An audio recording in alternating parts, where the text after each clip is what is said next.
Welcome to Tales from the Waystone, a King Killer Chronicle reread podcast. We are your hosts, Will and Phoenix. Let's get into it.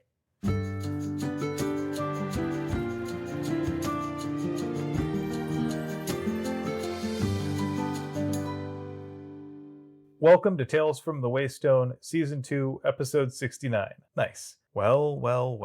If it isn't my old enemy, the consequences of my own choices, where we will be looking at chapters 137 through 139 of The Wise Man's Fear through the lens of Heirlooms. This is a very long section, and is it lore heavy? It's dense. Well, nothing for it. Let's get into things. But first, an explanation of the pod. Each week we'll be examining a section of The Wise Man's Fear through a chosen lens and figuring out what we can take from the text and apply to our real lives. We will also take some time to focus on a phronimos of the week, and then we will share a recommended thing of the week, and finally wrap things up with 7 words from the book and 7 words from our own lives. Before we begin, let's get some disclaimers out of the way. First of all, we are in no way affiliated with Patrick Rothfuss or his publisher, Books. Second of all, we are going to just assume that you have read the books or you don't care about spoilers. Because, A, spoilers. B, we are within spitting distance of the end of this book, and if you have been listening to us the whole entire time, and you care about spoilers now? That ship has sailed. It's in the Grey Havens. Hi, Sokka. You're okay. I promise. Anywho. Also, a word to our community. Please be kind to yourselves, one another, and the creators of the worlds that we love exploring. And to people on Reddit who might disagree with you. And that's all I have to say about that. Anywho, let's get into it. So yeah, we start off with chapter 137, questions. We kick off with Kvothe making haste all the way back to Severin. He hires a cart to take him partway there.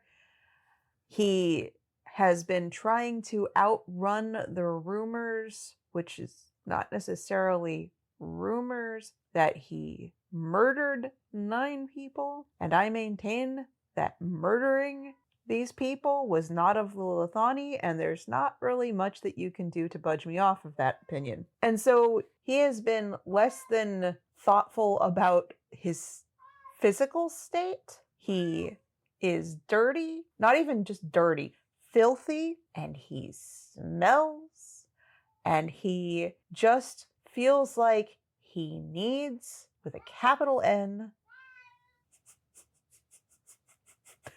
I'm so sorry. Our cat really wants attention.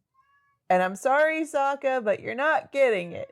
Anyway, but Kvothe needs, with a capital N, to get in front of the story. And perhaps more than that, when he really thinks about it in his heart of hearts, what he really feels like he needs is a bath. Absolutely, but that's going to come later because there's a couple things that we should touch on before we get there. After 3 days of riding in a cart, he did arrive. He's exhausted because he's barely slept. Again, the smell is probably something that you could cut with a knife at this point. Between human sweat and horse manure. And cart. It's pretty bad. And then, on the way in, he sees the gibbet that Brayden had told him about, which freaks him out even more, makes him think that he needs to make haste even more. And he, despite wanting desperately to go find Denna first, which... Speaking of sailed ships. And speaking of going anywhere at all when your smell precedes you... Especially to the cute girl that you are crushing on. Yeah, that you pissed off. Bad idea, Kvothe. So he doesn't. This time he listens to himself and goes, no. He immediately goes to the mayor's estate. Like, that is his first stop of anything. I'm surprised the guards let him in. It's been months since he has been gone. But he immediately goes back to his rooms as though they're still his. Like, he owns the place. Which, surprisingly, are still his, and orders bathwater and sends a ring off to Stapes to let him know he's home. Maybe he should have waited till after he was, I don't know, bathed. Yeah, that's sort of the crux of the matter, isn't it?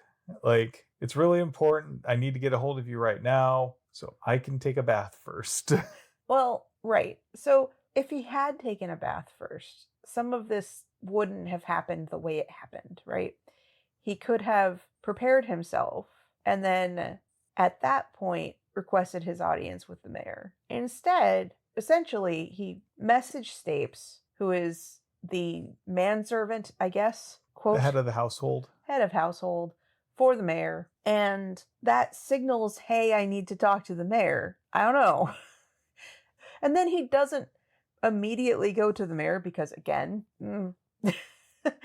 like ripe, absolutely ripe. And then he offends the mayor by saying, hey, I need an hour. Yeah, the mayor is a busy man who has many people on his calendar. And so if he's made time for Kvothe at a given time, that's when he can fit him in. And trying to change all of that isn't just messing with the mayor's calendar, it's everybody who is also on the mayor's calendar. I mean, there's that. There's also a little bit of time here for catching up with Stapes about what's been happening for the last few months while Quoth has been away. And big things have happened. Codicus was found and killed, not without injury to Dagon, who has lost an eye. The mayor and Maelwyn have gotten married. They were betrothed for all of 2 months, which, again, I can't actually fault this. Approximation of ye old medieval times. And some people that I know fell fast and hard and are definitely like, that was the right thing. And so, yeah, yes, there are definitely stories of people who fell fast and hard and probably ought not to have. There are definitely people that just jump into things and it's not a great idea, but there's also people that jump into things and it's the perfect idea. So, no fault. I also think that because both Maelwyn and the mayor are a little older, they know themselves better, they know what they need in a partner, and they also know that politically this is very advantageous for both of them. Also, there is societal pressure for them both to procreate, which there are rumors that they have already. I'm sure there's also some biological pressures on that too. Yeah, possibly. Anyway, Quoth is like, okay, here's the mayor's lockbox. You can take it back with you. I need a bath. Stapes, I really, really can't possibly meet with the mayor in 15 minutes. It doesn't work that way.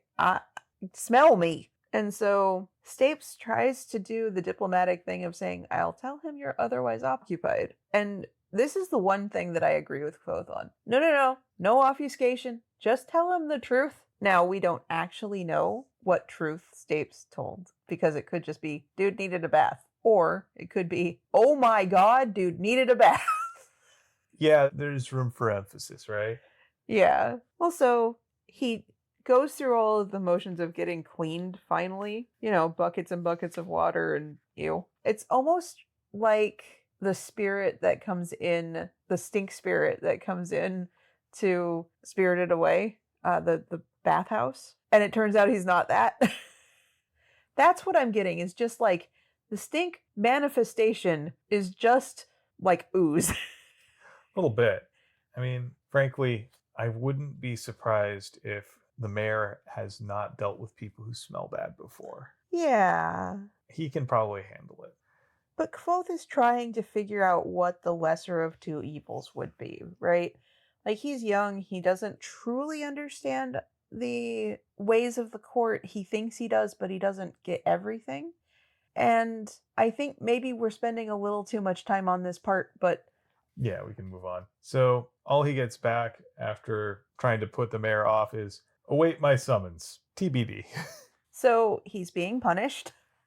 Let's be real here. He is being punished for his impudence of just being an upstart and saying like, no, I need you to wait. Please wait on me. Please, no, I can't, not right now. And so that was more offensive than what Kvothe thought would be offensive.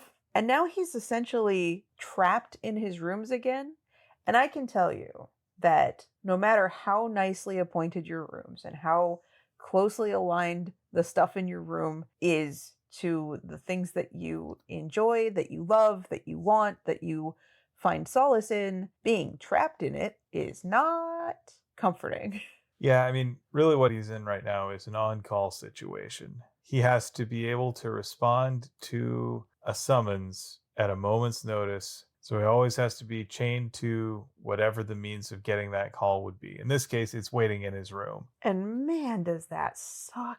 If you've ever worked an on-call job, you know what I'm talking about. So he can't do much of anything other than invite people to his room so that he is available when he is summoned. Fortunately, Braden's around and happy to kill some time playing tack and catching up on court gossip. The gossip especially. So here's what we find out. The mayor and Meiluin are besotted with one another, and many suspect a child may already be on the way. We also learn that the royal court in Rhaenyra is busy as Prince Regent Elatus was killed in a duel, sending much of the Southern Feral into chaos as various nobility do their best to capitalize on the death of such a highly ranked member of the court, and Ambrose gets one step closer to the throne.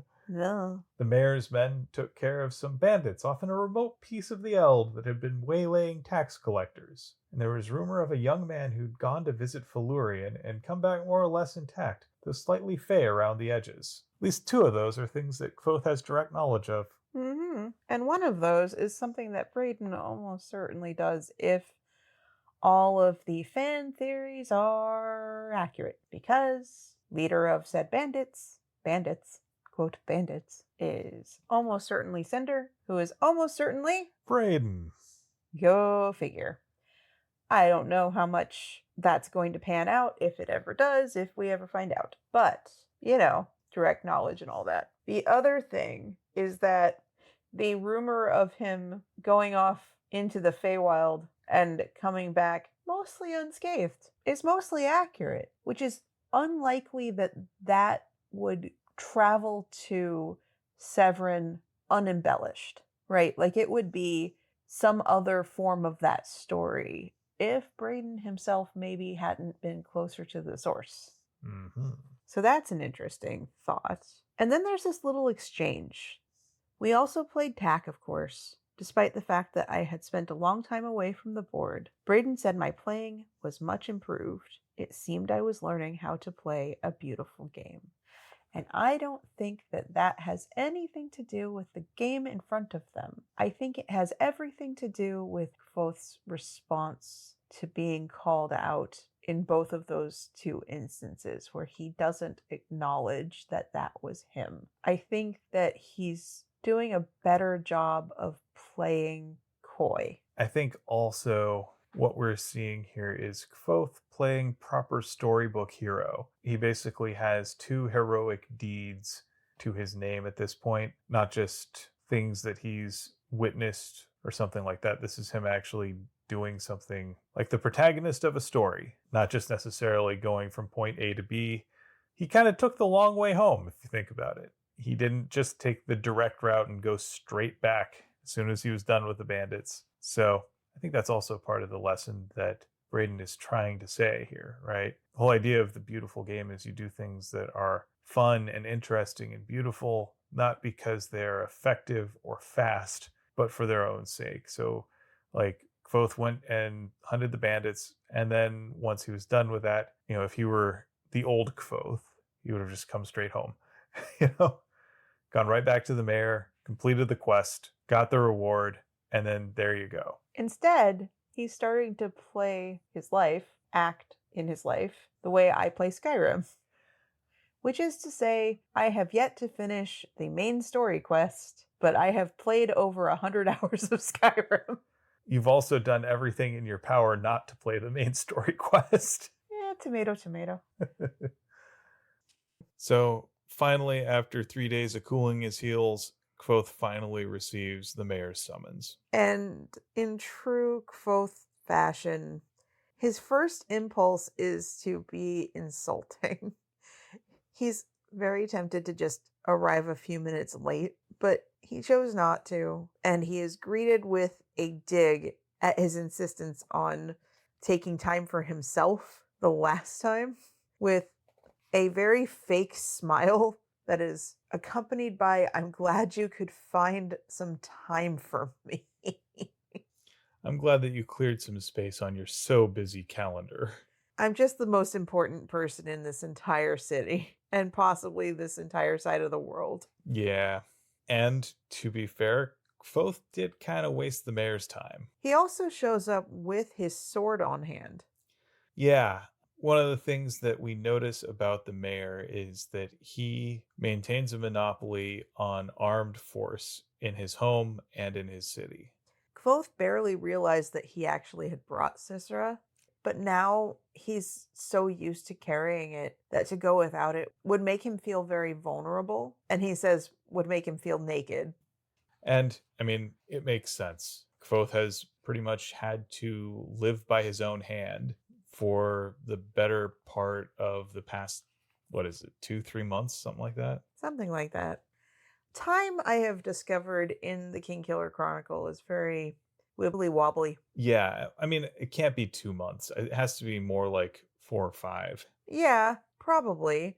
We don't have a definite answer to this question, mostly because of Kvothe's time in the Fae. We don't exactly know how much time that took. We don't know exactly how much time he traveled. We don't know exactly how much time he spent with the Adem.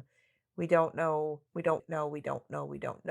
But somewhere between 2 months and half a year, I'm going to say. But what I like about this little section is kind of that contrast between civilized life in Severin and civilized life in Edemre.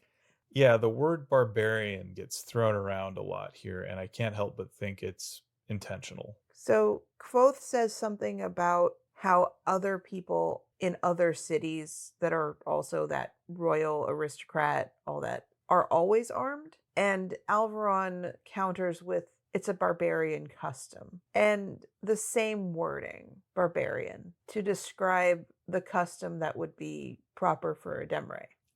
I think also it's worth pointing out that if we look at customs on Earth historically, those cultures that had a fully armed aristocracy at all times oftentimes had a way of escalating every conflict to the point of violence, to the point where, like, if you are the ruler of these feudal lords, it's in your interest to find a way to keep them from killing one another because they're all supposed to be working for you. That seems like a lot of work.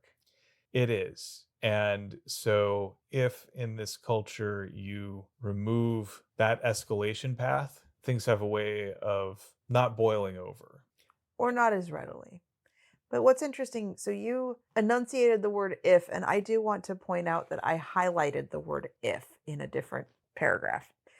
Kvothe says, I apologize if I have caused offense. How to apologize like a dirtbag. Yeah. One of my favorite Hank Green Vlogbrothers episodes, I guess, or videos. Look it up. It's really good. It's the how to apologize like a dirtbag or something to that effect. Fart bag, I believe, is the Oh, word. fart bag. Yeah. Sorry. My bad. Fart bag. That's even better. Yeah, that is the I don't think I've done anything wrong, and if I have, it's your problem. Yeah. Fart bag makes way more sense. Anyway, we've got a lot of chit chat, small nothings. I hate with a burning passion discussions that have no meaning and no purpose. I don't like talking about the weather. I don't like talking about things that are inherently uninteresting to all parties that are talking about it. And in this case, yes, it serves a purpose. The mayor has to obfuscate, or feels like he has to obfuscate, his actual conversations with actual people. If anyone's listening, they'll just get so bored that they'll stop listening. And yes, there is an undercurrent of, I know that you know that I know that you know that I know that you know, blah, blah, blah, blah, blah. I still hate this. And the mayor is probably aware that a lot of people hate it, and he doesn't care. Of course he doesn't care. Because that's not the point. No. I think there is also an element to this where this idle chit chat, this small talk, serves as sort of, it's an appetizer. It is not the point. It is the thing that is there to help both the mayor and whoever he's speaking with warm up to each other. Like, this is the mayor's way of getting a feel for this other person as a human being and not as just a subject. It's a calibration almost. And he does have sort of a ritual that he likes to go through in these, where he starts with idle chit chat, and then there's a brief argument or a debate.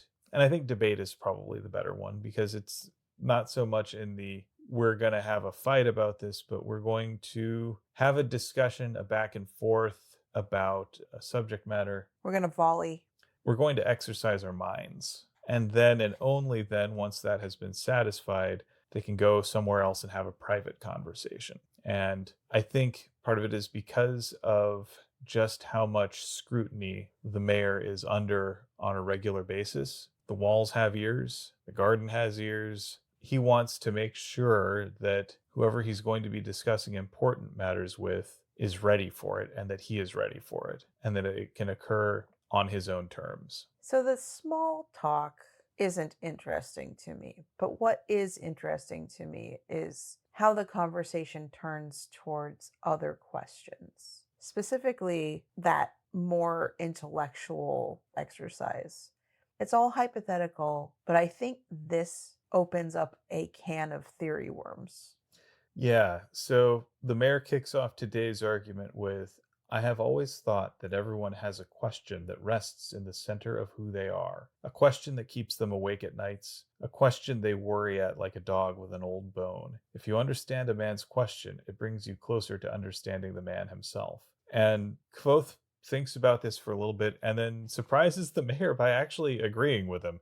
The mayor is not unpleasantly surprised, just a little, oh, I thought we would get a little bit more argument. But when Kvothe responds that, yeah, I feel this, I resonate with this, I think it validates something that the mayor has kind of believed about people and about the world. And he starts to see in Kvothe something of a kindred spirit. At first, Kvothe thought about sharing his true secret, his true question. He thought about his search for the Chandrian and the death of his troop. I wonder what would have happened if he had brought this up. Because without Maelowin nearby, what would revealing Kvothe's Rue heritage be to the mayor? Yeah, I mean, we know that Maelowin's got her prejudices, as we'll see later on here. The mayor at least seems more open to cutting against some of those presuppositions. I also think that for Kvothe, this is a tough thing regardless of what those prejudices might be. We should take this as a lesson to be careful about what we mock from other people, because the reason that Kvothe is so hesitant to bring up the Chandrian is because he's tried in the past, and what's happened has been mockery, has been shame, has been, shut up, kid, this is all make-believe. This is something that Kvothe has difficulty discussing with the people closest to him. He has a hard time discussing this with Will and Sim. He has a hard time discussing this with Denna even, who he claims to love. And does he claim to love her? I think he thinks he does. Maybe. The point I'm making is that the people that he considers himself closest to, that he refuses to tell he's still alive. Like, we think about everyone that Kvothe holds dear, that he trusts, that he considers a friend. He hasn't been able to reveal this. Like, this is the sort of thing that makes him feel insecure. It's something that makes him feel terrified. And I don't think it's just because he's been mocked for it in the past, though that certainly plays a role. I think there's a part of him that if he admits what happened out loud, it might force him to relive some of that trauma. He does seem to be the type that is, we're going to put it over here and it no longer exists, except it exists bigger and bigger and bigger. I mean, the whole practice of sympathy involves extreme compartmentalization. So it wouldn't surprise me at all that, yeah, he's just been keeping this compartmentalized as, just a part of himself, but separated away from all of his day-to-day personality, his day-to-day interactions. And even as it's driving him to so much as outwardly acknowledge its existence would cause those walls to come crashing down. So given what we know about Kvothe, I can understand why he would not reveal this to the mayor. Though he does ask something that is not terribly far off, and asks, where are the Aemir? In this section, Alvaron talks about how when he was a boy, he went searching for all the information he could get about the Amir. He wanted to be one of them. He believed that they were a great force of good. He says that they did important things. They made hard choices that no one else was willing to. That sort of thing frightens people. Another thing that I observed here, I think you'll find this fascinating. There is an adjective that Pat uses to describe a lot of Alvaron's reactions here. Owlish. Owlishly. And then we think back to the words of Ari. That is why owls make poor heroes. I think that gives us a sense for who Alvaron is here. Pardon the pun. I know you've got some theories about what this may reveal about Alvaron. I think that if there is a secret society and someone goes sniffing and gets close, there are a few possibilities of what is likely to happen to that person. 1, you murder him if he gets too close. 2, you recruit them. And especially with someone of Alvaron's lineage and power. Yeah, his political connections, even before he assumes his title. If he were to just be randomly murdered, that would be suspicious. But someone with his cleverness and with his connections, that's someone who would be a huge asset for this sort of secret society. We also have to remember that he keeps Dagon in his employ, who I think embodies Alvaron's version of the Amir. Because I think for Alvaron, the thing that I kept coming back to, for him, the Amir represent the ability to exercise power as they see fit. Where despite the fact that he is this all-powerful political figure, he is very restricted in how he can reasonably use his power. Yeah, I think back to his discussion about borrowed versus inherent power. And he's someone who's very well aware that the power he wields politically is all borrowed. So having someone like Dagon, who will do whatever he says, who he is lent power to, who will carry out atrocities in his name, while also maintaining a thin veil of plausible deniability and propriety. That seems like the sort of thing that Alvaron's version of the Amir would be all about, especially if they could justify it to themselves as for the greater good. The greater good. Alvaron asks, what was your favorite story about the Amir? His is a Treon, and Kvothe says, that story is a bit bloody for me. I prefer Sir Savian. And Alvaron is quick to reply, you're a romantic. Which fits. I mean, Kvothe is a poet. He would hate to be told that. He is a poet, but he doesn't know it. Oh dear. There's questions that Alvaron brings up about when he was searching into this, trying to find more information, thinking about how many Amir were there, how many were gentry. He goes searching and searching, and the biggest libraries, the most informed, the most likely places to find any information that you could possibly want about anything in this world. And you know what he finds? Bubkiss. Absolutely nothing. And Kvothe replies, I found the same at the university. I wonder how many Amir are librarians. Lauren.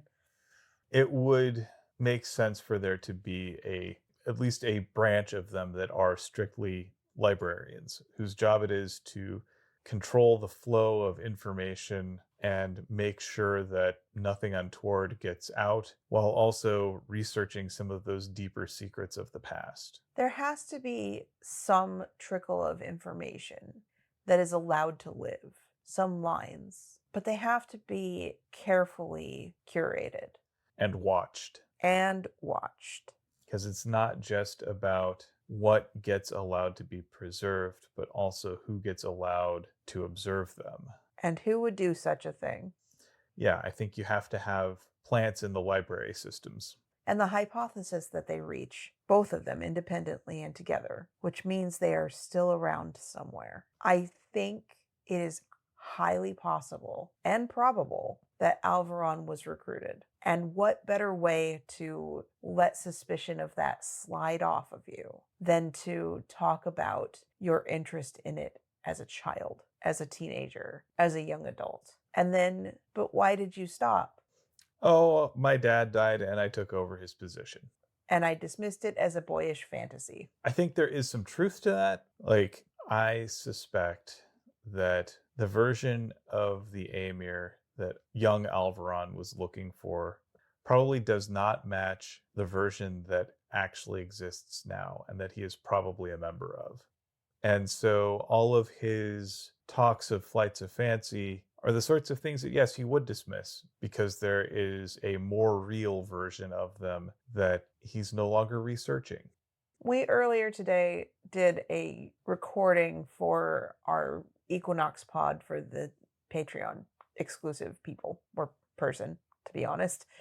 And it was about a graphic novel called I Hate Fairyland, where the gist of it is we all have this ideal of what a fairyland would be, and the book turns that on its head and dials it to 11. But things are rarely in reality the way that they are when we imagine them. And I also have to imagine that for a group as secretive as the Amir, if they still exist, it would be in their interest to cultivate in story a certain romantic aspect that maybe doesn't match up with their actual way of being, so that when everybody goes looking for these knights in shining armor, they're paying no attention to these far more mundane realities that are right under their noses. They're looking for the Knights Templar, and instead, it's like a shadow society. I think there's an element of that sort of Freemasonry idea. A little shade of Assassin's Creed. Rather than being flashy, they're the ones that hide in the hay bale. Maybe I was thinking of Foucault's Pendulum by Umberto Eco, where the protagonist is chasing after this idea of the Knights Templar and all of these secret societies swirling around Europe. And each secret society has another secret society within it. And they're all searching for this one thing. And of course, the grand revelation is that none of it exists. But because people believe that it does, they act like it does. And they do all sorts of terrible things because they think it's real. And I think there's an element of that to these Amir as well. Kvothe, of course, is not one to let things go. And so he says, if you open the doors for me, I could do the research for you. Your name carries weight. Will you help me continue your research? To which Alvaron says, you've given me a great deal to think about. We will discuss this further in more privacy, which they won't. And since I cannot give you an answer, let me offer you a question of my own instead.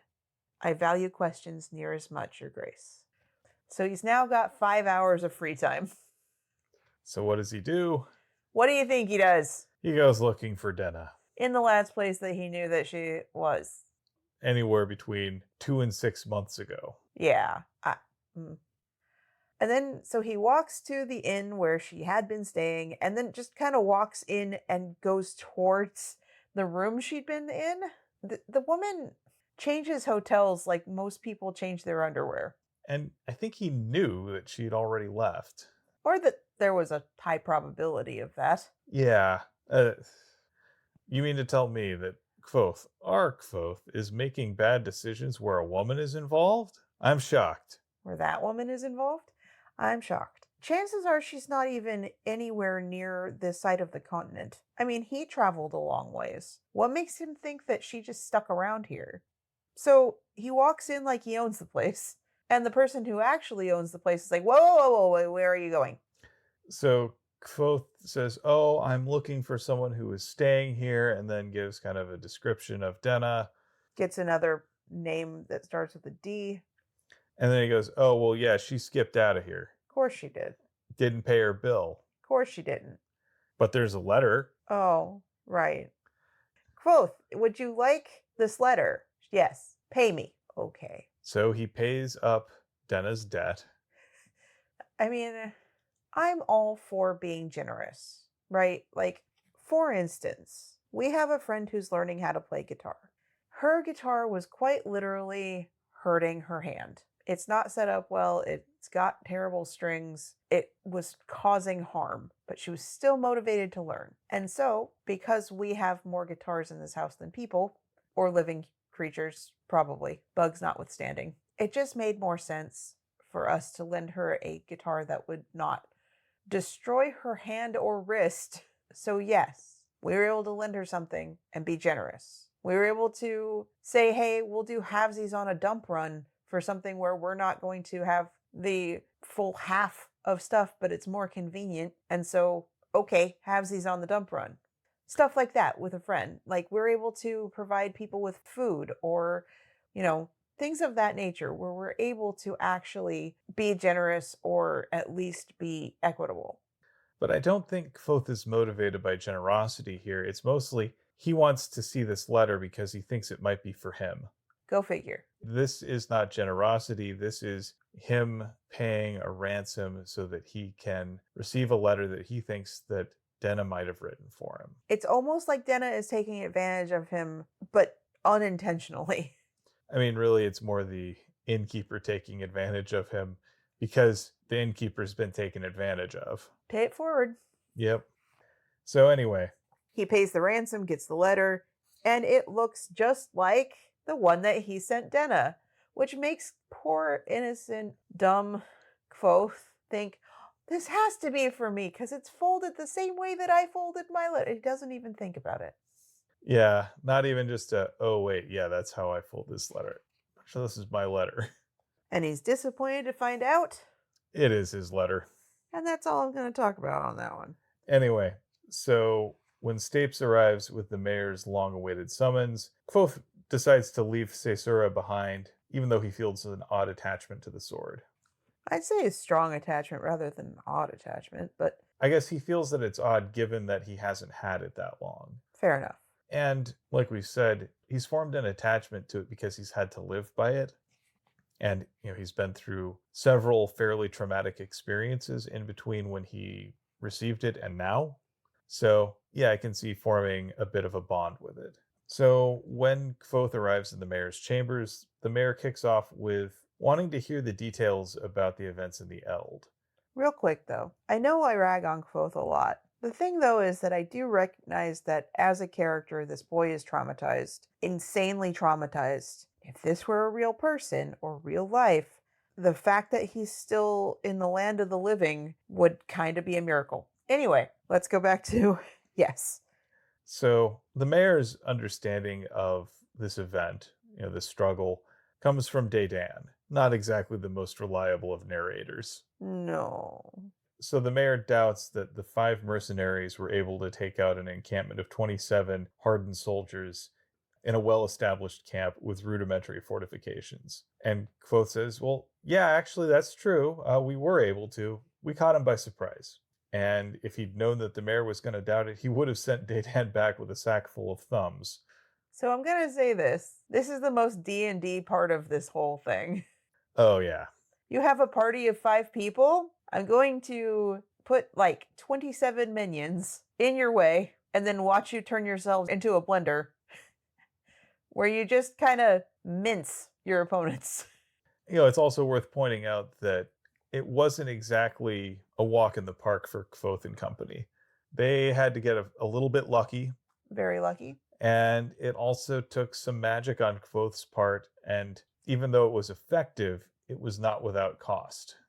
I'm going to say this, though. In a story that is ostensibly about a person that has magic abilities, he has definitely been less than magical for the majority of this story. Like, if you do think about it as a D&D party, the warlock is constantly throwing out Eldritch Blast. Constantly. Like, that's their go-to. Like, anything remotely approaching what combat should be, Eldritch Blast. Or like you've got a fireball, or you've got like cantrips, you've got things that are magical abilities that just are things that people just do. Like, there is conflict. What am I going to do? I'm going to hide and then I'm going to fire at them.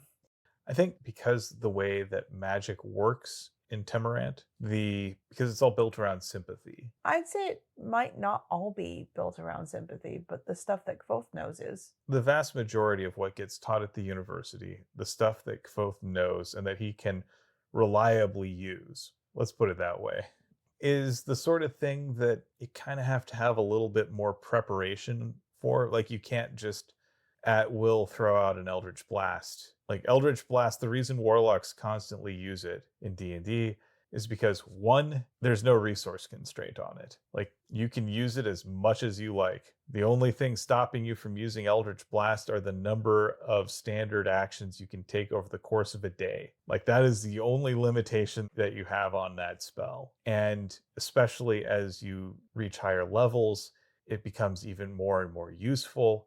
And there are a variety of boosters that you can apply to it that make it even more powerful and useful. So yeah, it is an easy to use, readily applicable, always available spell. That's why warlocks always use it. Sympathy does not have that. Sympathy, you have to have something that you can make a connection with that other person, with your target. And that may require you to do some careful observation and preparation that you may not have the ability to do just on the fly. Like, Kvothe ended up having to do a little bit of study of his opponents in the dark, in the rain, and he ended up having to desecrate a corpse to do it. Which I've noticed he didn't tell the mayor. I mean, would you? Oh, no. And then when he finally is able to do the big trick of calling down the lightning, well, one, there has to actually be an active storm system in the area. He couldn't have just done that on a cloudy day. He's not Storm. No, he couldn't have blue bolted them.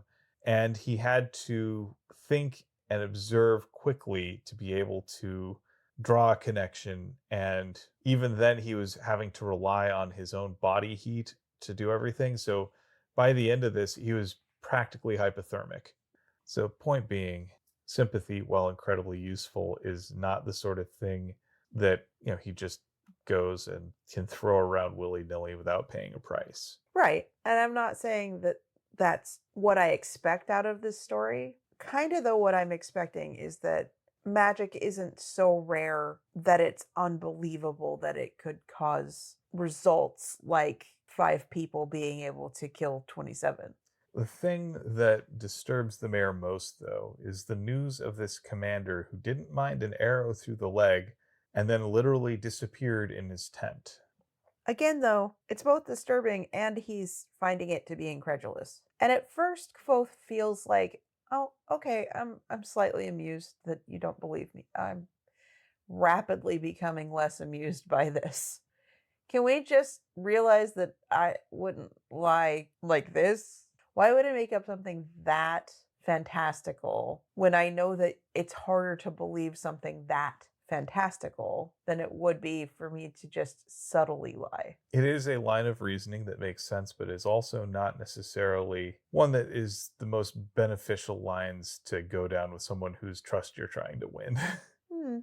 Before they can get too much deeper with this line of discussion, Maelwyn arrives with a question for Kvothe to wrestle with, brightening the mayor's mood. I do love how when she walks in, Mayor Alvaron has a complete change in demeanor. Like, he's smitten. And what is even better is that Kvothe can clearly see that. And he hides a smile behind his hand because it would be improper to just, absolutely look at them and go and just get oh my gosh, that's adorable.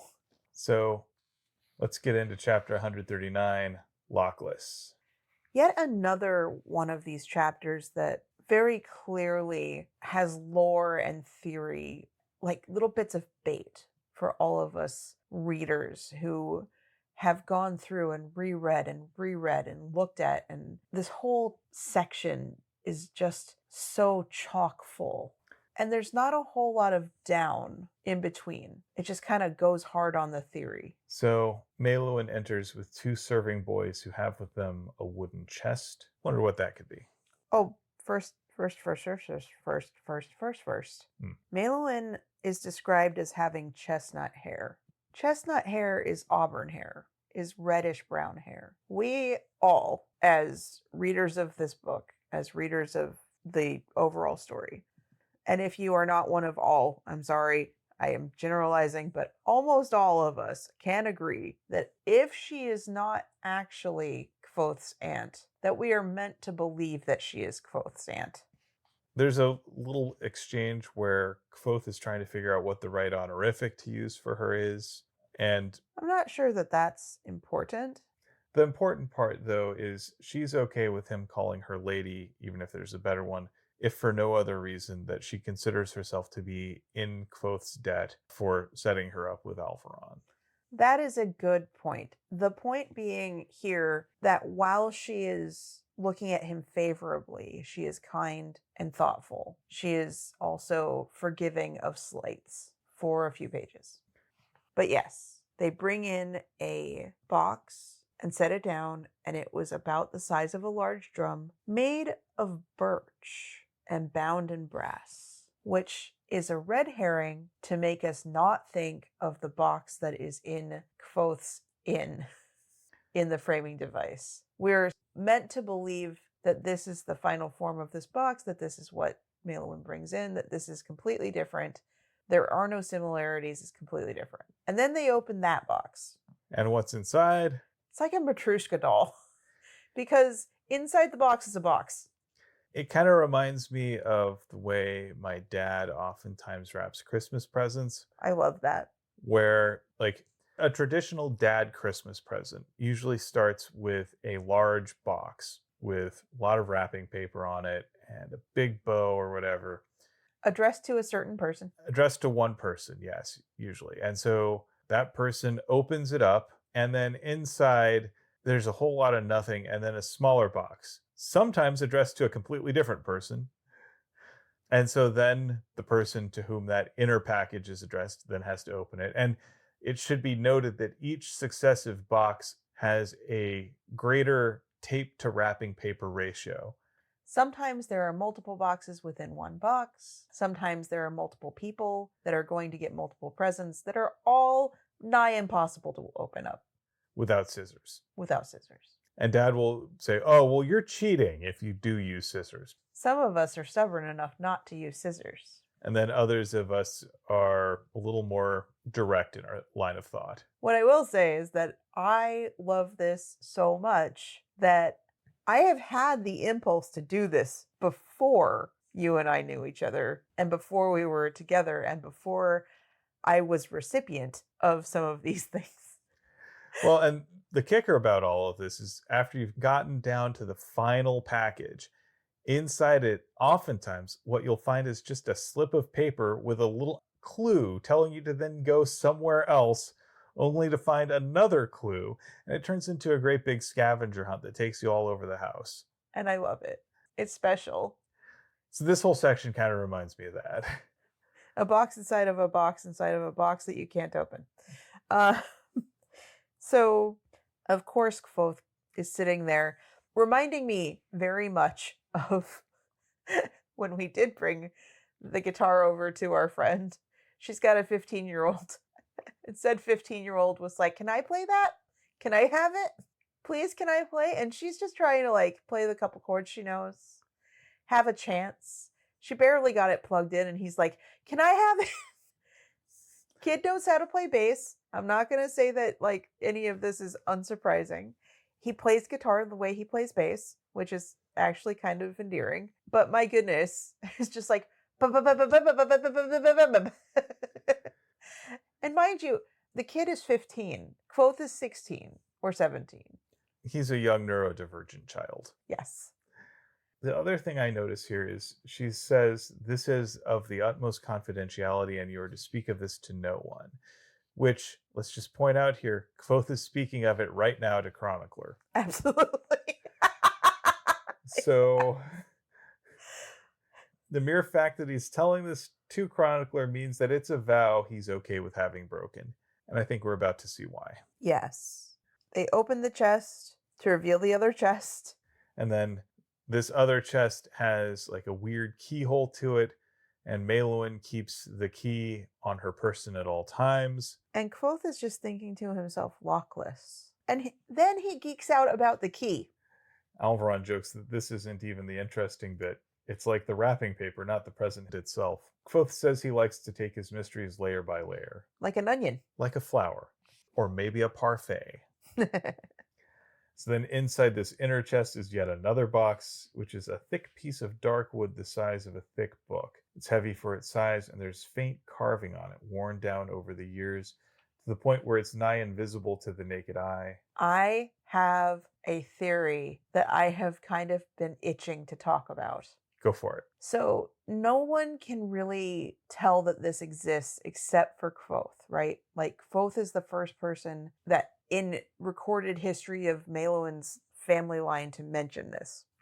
It's really, really worn down, which for a wood that is that strong, like described as being heavy and nigh impossible to chip or like whatever. And then also our introduction to this type of, potentially this type of wood in The Name of the Wind, where it doesn't even char, to have any indents that are regular pattern. I mean, for one thing, that's an interesting thing to even be there. Another thing, talking about how Kvothe ran his fingers across and could feel it, and then everyone else saying, I couldn't possibly, there's nothing there. Why, how could you feel that?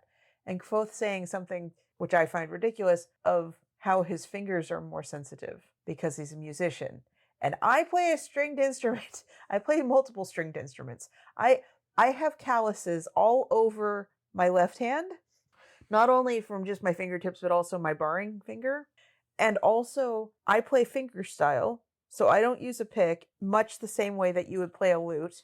And my right fingers have more feeling in the tips than my left fingers, because my left fingers have calluses that have specifically made it so that my fingers don't hurt by shoving steel strings into them constantly. I'm sorry, Pat, but you don't actually... No, that's not how this works. You actually deaden things so that you don't feel them as much. I don't feel as cold on my fingertips. I don't feel as much texture on my fingertips. Now, it's not to say I don't feel anything, but it doesn't heighten your abilities. It just doesn't. And then secondly, speaking though of musicians, and I'm sorry for cutting you off, and I know I've cut you off a couple times, but I have to get to this. There is a discussion that it might possibly be Yillish story knots, and I don't think it is. I think it's musical notation. Interesting. How much you want to bet that if you play the song notated on that, it would open it up? That's some Legend of Zelda shirt. Yeah, that sounds about right. I think there's maybe something to it. And of course, musical notation would have been drastically different 3,000 years ago. We don't know what... Well, it stands to reason, just like any other sort of language. Oh, we're talking about how old the box is, not Right. 3,000 years ago from us. Sorry. Right. So yeah, even though they're describing the same sorts of things, the notation could have drifted. And so Kvothe estimates, based on all of this, that it's probably about 3,000 years old. Here's what he's able to infer. Its age, as we've discussed. It's heavy despite being hollow, so it has to be a slow wood, like hornbeam or rennel. Its color and weight lead Kvothe to suspect that it has a good deal of metal in it too, like Roa, probably iron or copper. Then inside is something smaller than a salt box. Based on the way the weight shifts when tilted, it's probably metal, or maybe something made of glass or stone. Alvaron theorizes that it has to be something precious, and Kvothe says maybe it's something that has become precious because it is old, and because it has been with the family for so long, and of course because of that mystery attached to it. But was it precious to begin with? Kvothe's theory is that this is something that was not locked up as one would a valuable, but locked away as one would something dangerous. It could be both precious and dangerous.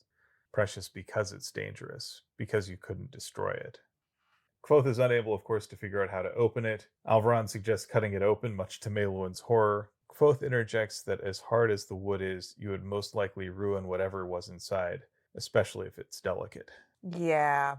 Clearly, if the box has been locked or shut and unable to be opened for 3,000 years-ish, Maelowin's not going to just say, yeah, sure, honey, let's just go ahead and take a blowtorch to it. You know what would be really funny? I think what would be really funny is if it turns out that the lackless box is the biggest red herring in history. That what happened was you had this box that was intended for something to be kept secret and safe, and some dumb kid just locked their toy in it on a lark and then lost the key.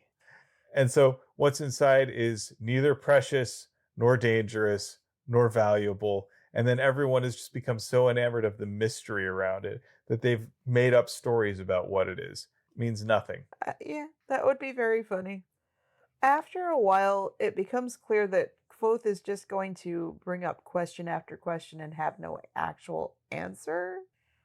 And after this just horrific suggestion of cutting it open, Maelwyn's like, "Can I put it away now?" Yeah, I mean, the mayor does have something of a direct mind.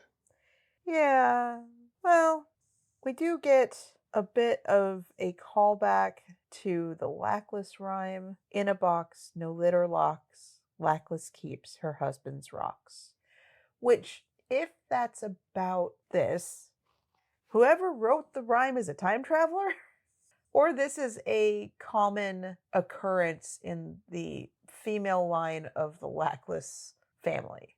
I kind of think that when you've got a particular archetype within a family, whether it's male or female or what have you, anytime one of the children in that family exhibits one of those traits, like the archetype says, people are going to exaggerate it. And It's like a psychic. it's also self-fulfilling prophecy. Like if you're constantly told that the people of your family are one way, you're far more likely to ascribe those traits to yourself. And Embody them. yeah, so I don't put too much stock in all of that.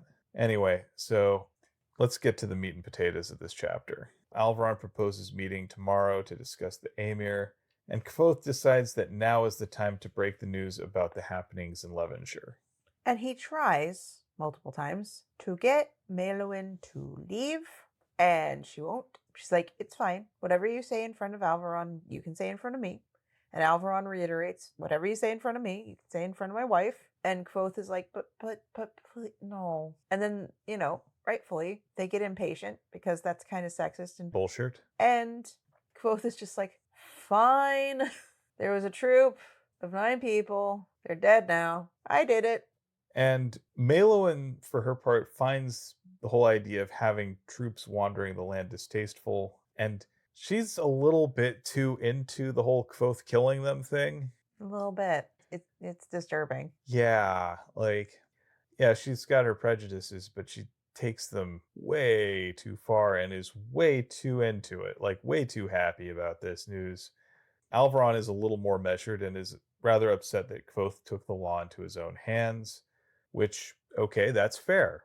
Yes, I maintain that Kvothe did the wrong thing. I would say that taking responsibility for his actions to the mayor in this situation, having already done the wrong thing, is the right thing. Yes.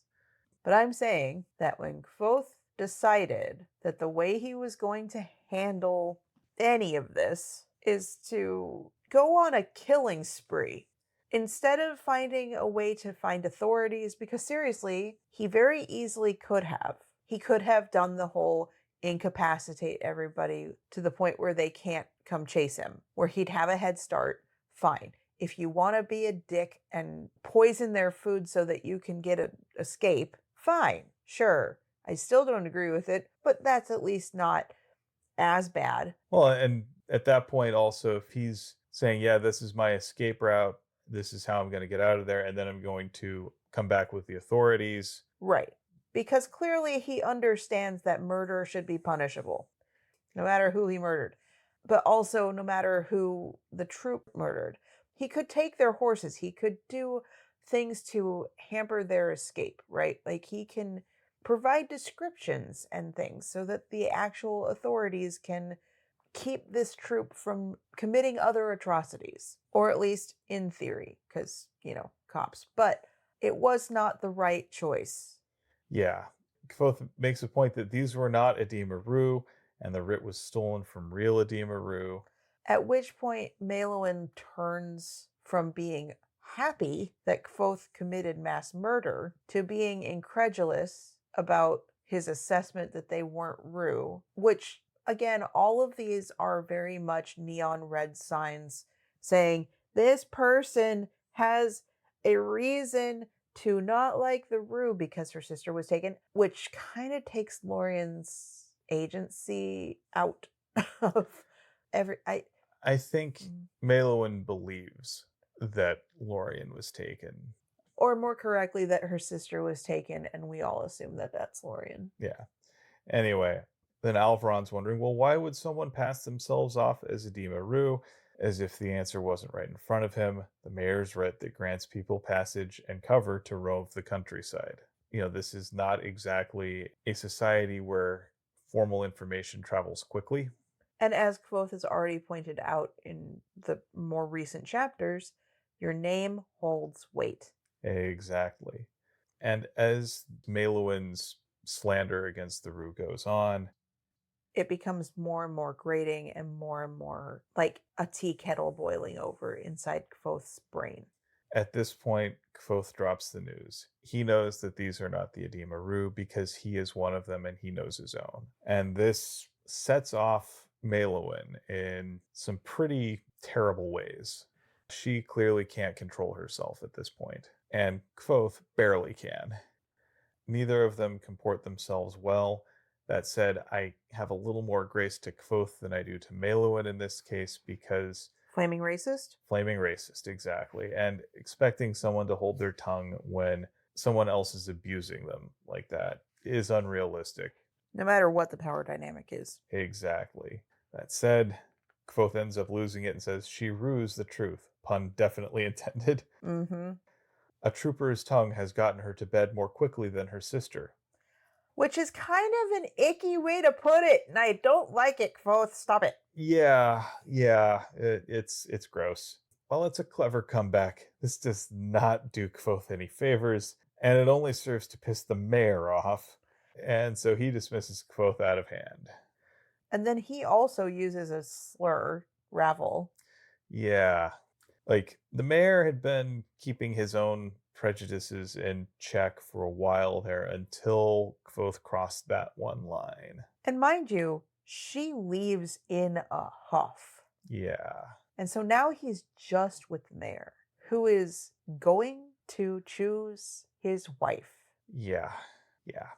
And as soon as the statement of a trooper's tongue has gotten Malowin into your bed leaves his mouth, he's just like, oh, shirt.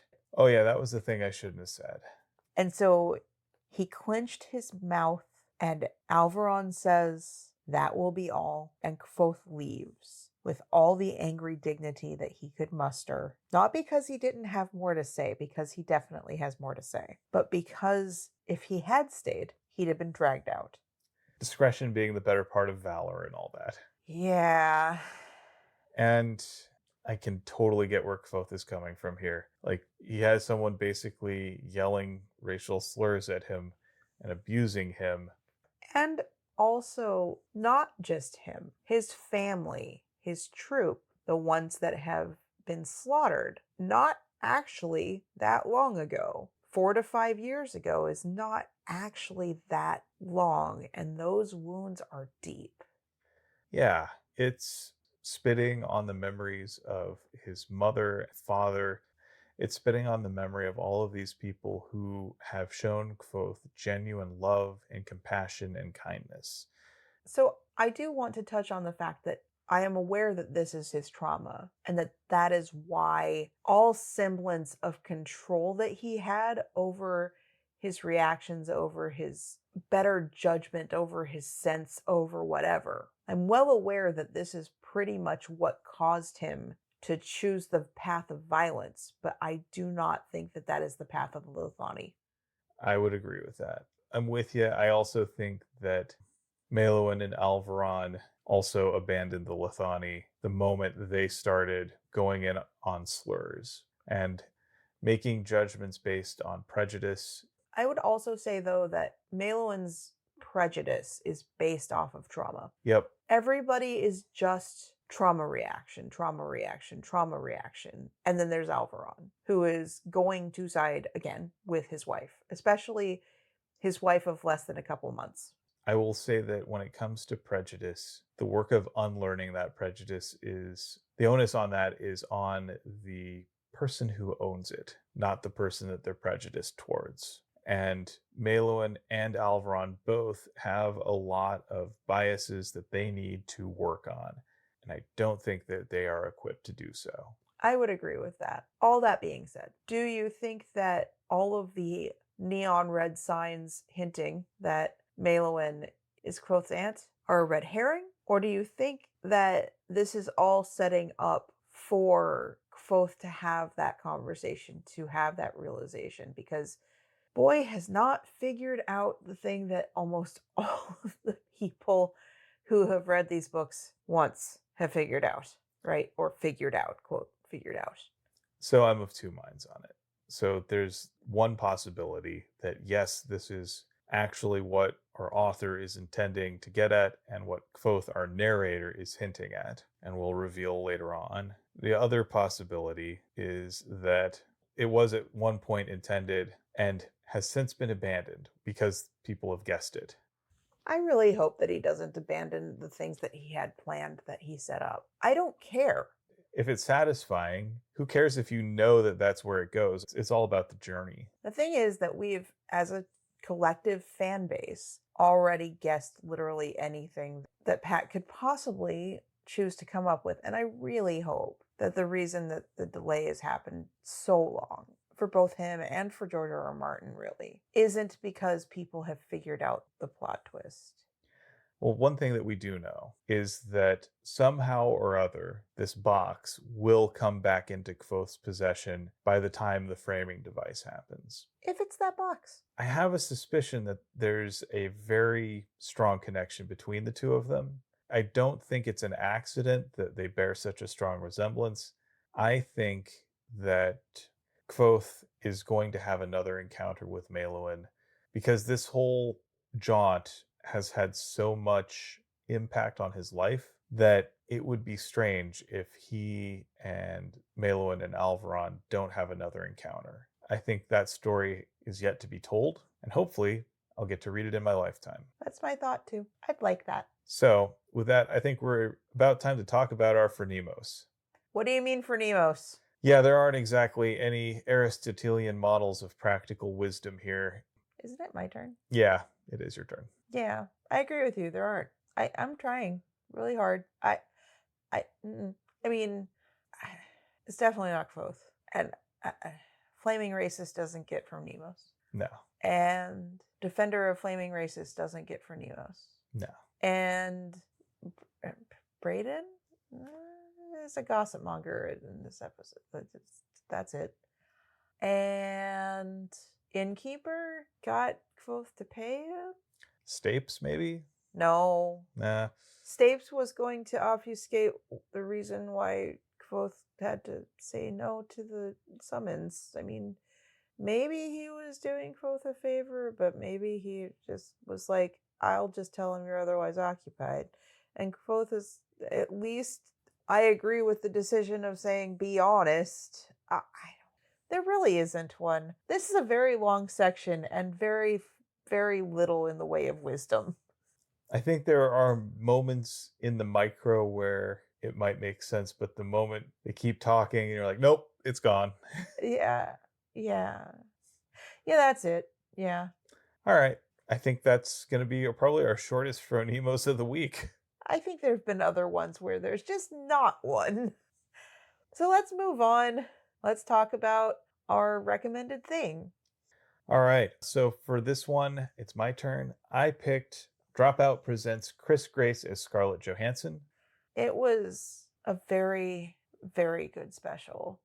I will also say one thing. Dropout handled something that was part of this and also their most recent breaking news quite well. Insofar as there was a word used to describe Indigenous Alaskans that is offensive that was used in both of those particular special, like, episode of breaking news and the special. And instead of doubling down and saying, well, we didn't know it was offensive or it should stay because it was part of the original thing and blah, blah, blah, blah, or like any of that, they said, okay, that was offensive. We were not aware that that was going to cause offense, and we are sorry. We've taken down the things that have caused offense and or edited the things that have caused offense. Please understand we do take this seriously. And I applaud the hell out of them for that. And I think it's in line with the special to take that seriously. So, yeah, just to give you a little bit about what this is about. So, Chris Grace as Scarlett Johansson is a one person play that Chris Grace, who is a comedian of Chinese descent, puts on, where he discusses the way that actors are able to portray people who are not of their own ethnicity. And specifically, the way Scarlett Johansson oftentimes ends up in Asian coded roles. Yeah. And by able to play these, I would say have deluded themselves into believing that they ought to. Yes, they are led to believe that it is okay for them to do this. Whether that's themselves leading their thought process in that direction, or whether it's like the whole studio apparatus has to be behind this, right? Like, you can't just have, oh, I decided I wanted to do this, so therefore I'm going to do this, and no one else has any decision making power to enable this.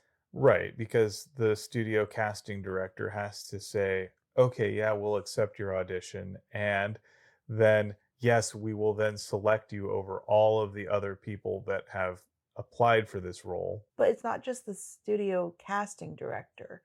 There are so many, so many, so many levels of approval needed for things, right? Like, I think I've talked about this at least once or twice on the pod before, but back when I worked in mobile games specifically, my studio was doing a mobile game about cats, and they were kind of anthropomorphic cats. They were, ones that stood up like little cartoon characters. And they forgive the fact that the breed of cat is called Siamese cats. That particular cat breed, there was art made for it, and both our UI artist and myself looked at it for half a second and go, oh my God, it looks like the cat is wearing blackface.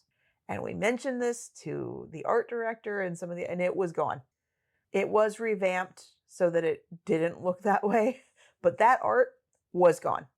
The point being, at every level, decisions get made to either passively enable or actively promote these sorts of decisions. It was gone before they showed it to the levels above. Probably for the better. Right, because I think that it takes one person going, you know what, this is a bad idea, to get rid of it. So I don't want to get too much into the specifics of this show because honestly, you're best coming into it relatively cold just so that you can experience the surprises and the twists and turns that the whole thing takes. While there is some biting humor to it, I think ultimately it is humanizing and it doesn't come across as overly mean or mocking. It doesn't come across as a hit piece. And that's a thing that I know Chris Grace was careful about doing. While it is about Scarlett Johansson, it's not really about Scarlett Johansson. It is about the cultural attitudes and institutions that allow for those sorts of casting decisions to be seen as acceptable. And they look at us as audience members and ask us to think about how we play into that. And I think it's challenging, it's interesting, it's funny.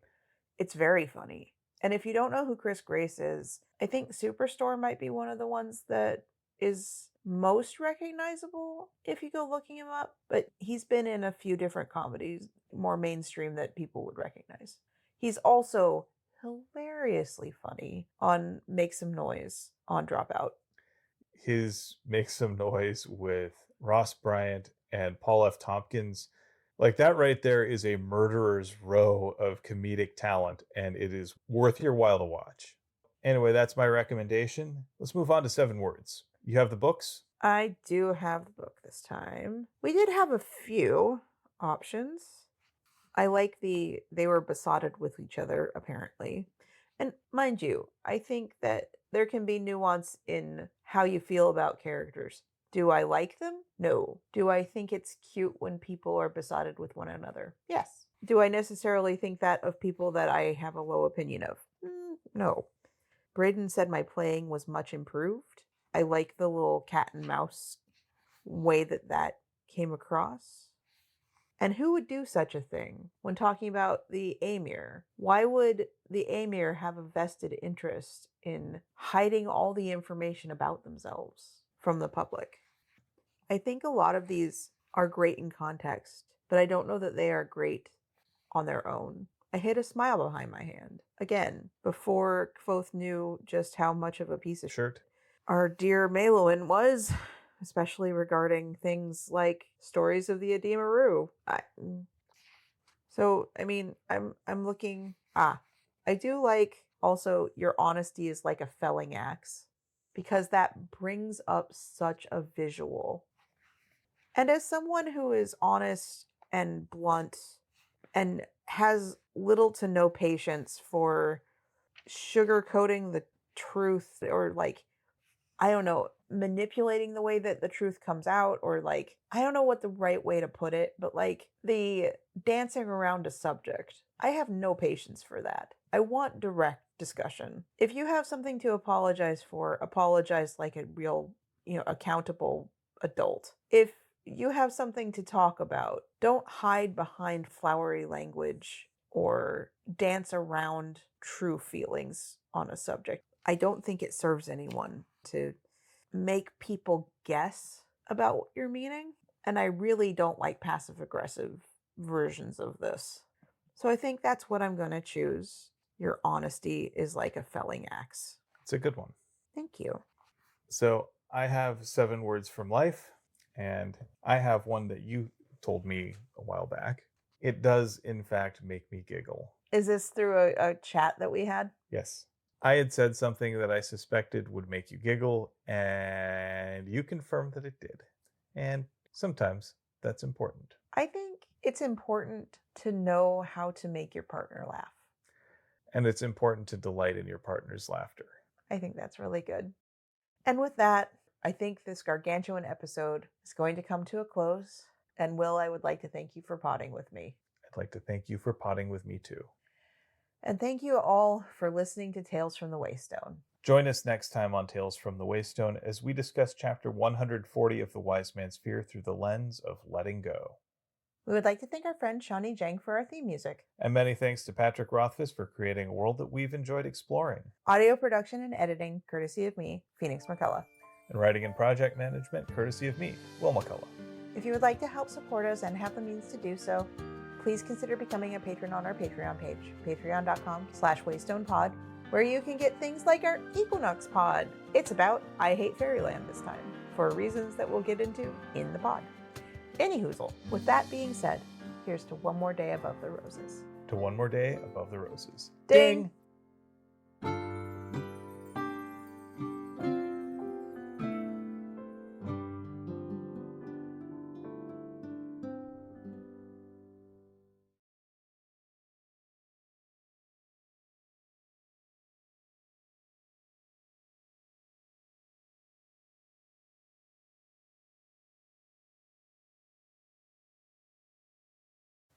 I am very much correct. You're not correct.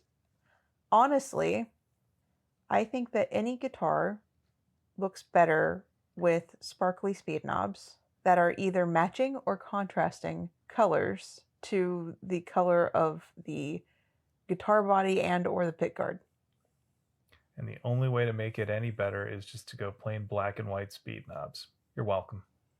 You're incorrect. No. I believe you will find it is you who are incorrect in this matter. Nope. Look. Name a guitar in this room that would look bad with black and white speed knobs. I didn't say that they would look bad. Or that wouldn't be improved by black and white speed knobs. My Kiesel would look better with black and white speed knobs. I beg to differ. It looks amazing with purple sparkly speed knobs. And you know what would make it look even better? Black and white speed knobs. Am I Ibanez? It looks really, really cool with purple speed knobs. And it would look even cooler with black and white speed knobs. You're incorrect. No. Audience, will you weigh in?